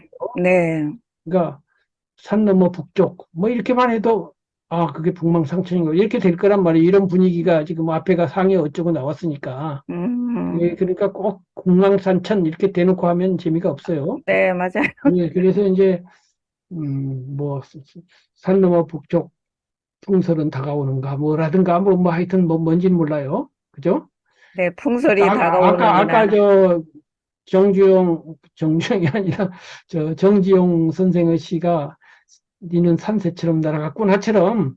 네, 예, 한마디 그런 이펙트. 멋들어진 구절 하나 한 구절이 딱 한두 줄 딱 있으면 네, 뭐 날아갔구나 하든지 뭐 네, 아니면 뭐 북쪽 산으로 가는구나라든지 뭔지 모르겠지만 네, 그 네, 멋진 구절을 한번 찾아서 네, 좀 이렇게 재정비를 해가지고 네, 한번 올려봐 주세요. 네, 네, 제 알겠습니다. 의견에 대해서 어떠세요? 아유, 확 바뀌었어요, 내용이. 확 닿는 느낌? 그러니까 어, 똑같은 단어를 똑같이 하나도 바꾸도 안 하고 그 순서만 바꿨는데 이렇게 되네요. 제가 이제 그게 초보라는 게 그런 것 같아요. 이 순서가 예, 그냥 예, 1부터 착착착 넘어가야 된다는 관념이 있어가지고, 예, 네, 그 부분이 이제 예. 법이 딸리는 거죠. 그렇구나. 아니, 그래도 지금 이렇게 고쳐가지고 이렇게만 되면, 지금 뭐라 그럴까. 그 자질이 훌륭하신 거지. 자, 그러면 요거 제가 약간의 그 손질을 해 봤는데, 이 손질 과정에 대해서 지켜보신 우리 이 선생님 의견을 좀 들어보자고요. 아, 예. 그 말씀하신 대로 이게 그 가을과 이제 상여를 이제 같이 가을 떠나가는 거를랑 이제 상여 메고 이제 가는 걸로 어, 조금 좋게 이해가 잘 됐고 어, 북에서 남 그리고 뭐 시간 또 뭐 땅에서 하늘 뭐 그리고 뭐 새벽과 이제 시간적인 것을 이제 쭉 바뀌는 거를 이렇게 쭉 하면서 종소리 떠나가고 새 날아가고 이제 이런 것들이 조금 좋았던 것 같습니다. 예. 그래서 지금 요걸 보면서 다시 보면서 아이디어가 떠올랐는데, 북녘산에서 남쪽까지, 근데 이제 북녘산에서는 남쪽에는 남쪽 들까지, 이런 식으로 산과 들을 대비한다든가 하면 더 좋아요. 아, 네. 여기는 방향이라고 하는 두 가지 방향이 있는데, 여기는 방향을 받아주는 산이 있는데, 이게 아무것도 없거든요. 네, 네, 네. 이게 북녘산에서 남녘들까지 하면 남녘들까지 해서 녘자를 써도 괜찮아요, 이런 경우는. 그런데 남쪽들까지도 괜찮을 것 같고요. 새벽을 심어라 이렇게 됐잖아요. 네, 그러면 이것을 받아서 여 마지막에서 네. 이번에는 남녘들에서 북녘산으로 이제 까지 하지 말고 으로 이번에는 바꿔서 잠깐만요. 제가 한번 써볼게요. 네, 네, 네. 남녘들에서 북녘산으로 이제 일부러 받아서 쓰는 거예요. 앞에서 이왕 있으니까. 네, 삼력 등으로 지금 새벽을 휘몰아 했는데 이 새벽에 상대되는 개념이 뭐겠어요? 저녁이죠. 저녁이죠. 저녁은 노을이잖아요. 네, 저녁노을 어쩌고 저쩌고 하여튼 뭔지 모르겠어요. 해가지고 아까 겨울 네, 저녁노을로 끝내도 돼요. 네. 산새처럼 날아갔구나처럼 그렇게 끝내도 돼요. 요 얼음에서. 예, 일단 요거 북녘산으로 해가지고 저녁노를 빼고 아까 북녘산으로 이제 갔으니까 이게 이제 아까 북망산이 돼버리는 거죠. 떠난 거죠. 네, 예, 그렇게 해가지고 겨울로 받아가지고 저녁으로 네. 받지 말고 겨울로 받아가지고 뭐 북녘산으로 하지 말고 북녘산 넘어 하든지 해가지고 아까 요거 저 풍설 예? 음, 네, 네. 겨울 햇살 이건 아닌 것 같고 여기 아, 햇살이 네, 들어오면 이상하고 네. 햇살은 이게 밝은 건데 지금 전체적으로 지금 그렇게 밝아질 일은 없잖아요. 그러니까 얼음 조각은 뭐 말이 되지만 햇살은 아닌 것 같아. 햇살은 좀 너무나 생뚱맞은 것 같아. 그래서 아, 풍설이나 네, 네. 뭐 겨울이나 뭐 이런 걸 가지고 요걸 하여튼 요 어디에서 그 마무리를 한번 멋들어지게 해보시면 좋을 것 같습니다. 근데 저는 이거를 왜 그 햇살을 넣냐면, 이제, 네, 물론, 가을을 건너간다는 안 맞는데, 네, 너무 이렇게 음침하니까, 음, 밝게 이렇게 정리를 해야 되지 않을까 하는 생각이 드는 거예요. 그런데 네, 근데 생뚱맞으면 안 되잖아요. 그러면 아예 네. 햇살은 다른 걸로 따로 써야지 안 되고요. 아, 예, 네. 그러면 전혀 생뚱맞죠. 갑자기 트로트 부르다가 발라드로 끝내는 것처럼 되면 안 되잖아요. 아, 네네. 그래서 그거는 그런데 이 나름의 밝음이 있을 수가 있어요. 네. 이제 밝지는 않더라도 저녁놀 정도 되면 어둡다고는 볼 수 없고 우아하고 아름답게 끝낼 수 있잖아요. 네. 저녁놀 정도 되면 이 꽃상의 색깔하고도 같은 계열이고요. 같은 네. 계열이죠. 음. 그러니까 저녁놀 뭐 아름아름 한다든가 뭐 이렇게 하면은 그냥 아름답게 끝낼 수가 있죠. 그 네, 앞에서, 꼭 이게 밝지 않아도 된다 이 말이지. 아, 네. 뭔 말씀인지 내가, 예, 네. 예. 그래서 근데 예, 여쭤보고 싶은 게, 예. 아까 북쪽에서 남쪽으로 있는데, 음, 끝에서 이렇게 표현을 해도 괜찮은지. 괜찮아요. 아, 괜찮아요? 일부러 그렇게 한 거죠. 네. 북녘산에서 남쪽 들까지 이렇게 했다고 치자고요. 네, 네. 그러면 이제 북쪽에서 남쪽으로 내려왔는데 이번에 남쪽에서 북쪽으로 올라가는 걸로 하는 거죠. 아, 네네네. 아, 네. 그래서 일부러 오히려 이 그 반도극이 주는 그 리듬감 네. 그런 게 오히려 살아날 수도 있죠. 시를 쓸 때. 그러고서 네네네. 이것이 새벽이 저녁이 되면서 네. 저녁 노을 하면서 오히려 너무 어두우면 여 네. 새벽에다가 밝음을 넣는 거예요.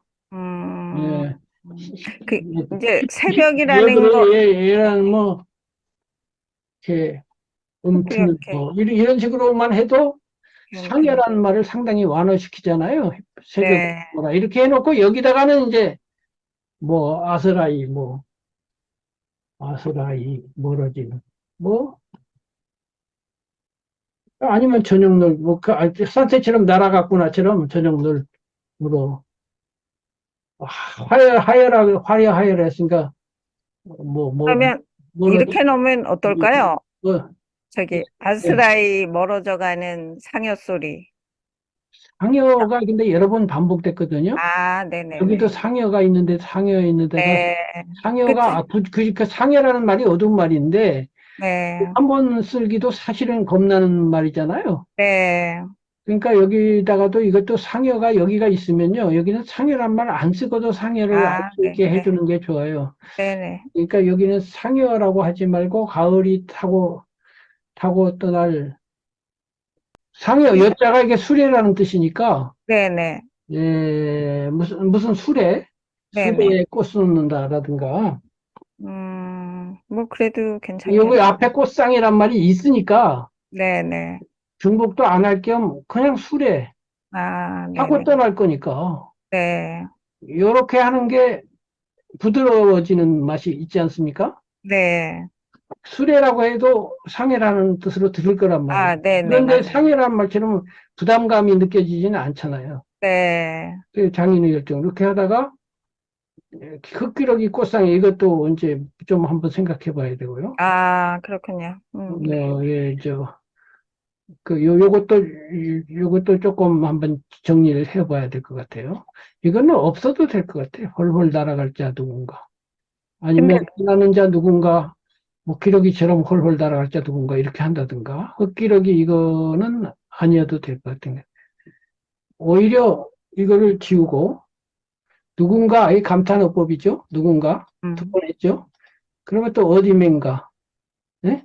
이렇게 감탄어법으로 반복을 한 다음에 한 칸 띄우고 왜냐하면 어법이 달라졌으니까 하여라로 달라졌으니까 누군가는 이게 이제 세 번 감탄어법을 하고 하여라로 하면 짝이 안 맞잖아요. 그러니까 요거는 이제 띄워야 돼 이럴 때는 화려하여라 이렇게 개남역질력 어쩌고 저쩌고 해갖고 여기 하여튼 마지막을 겨울로 하든지 뭐로 하든지 간에 하고 움트는 햇살은 내가 요거는 좀 아닌 것 같아요. 아예 제가 아, 네네. 지워버릴게요.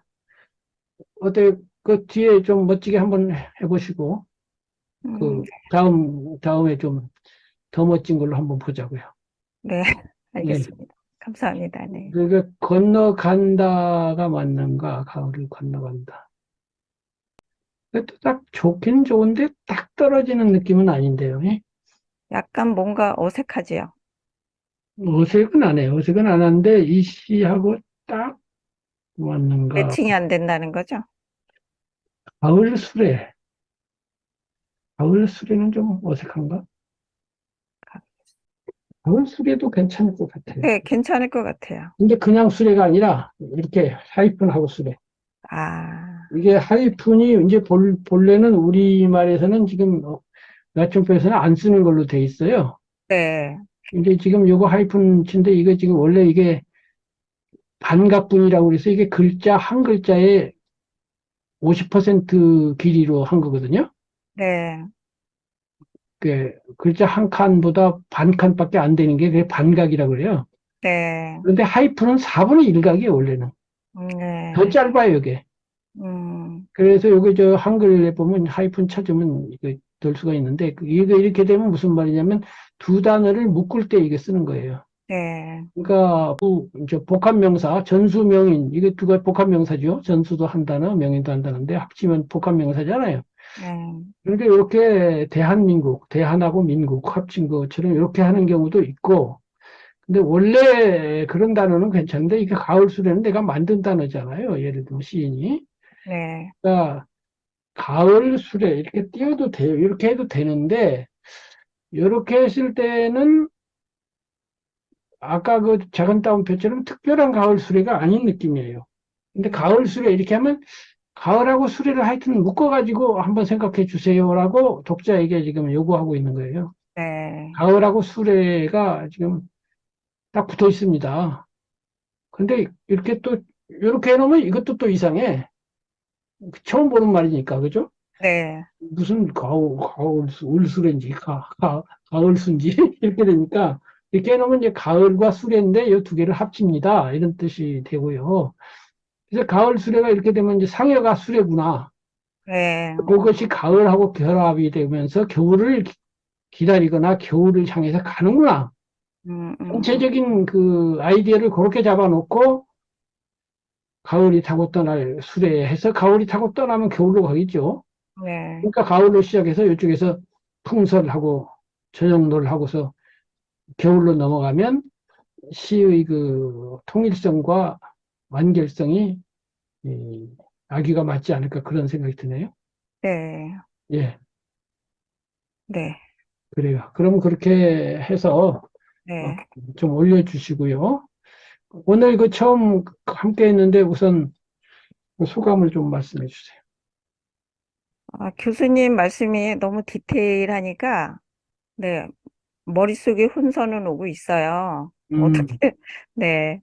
근데 이제 정리되는 시간들이 모여지면 음. 뭔가 그래도 명시 하나는 나오지 않을까. 네, 예, 기대가 됩니다. 예, 네. 그래요.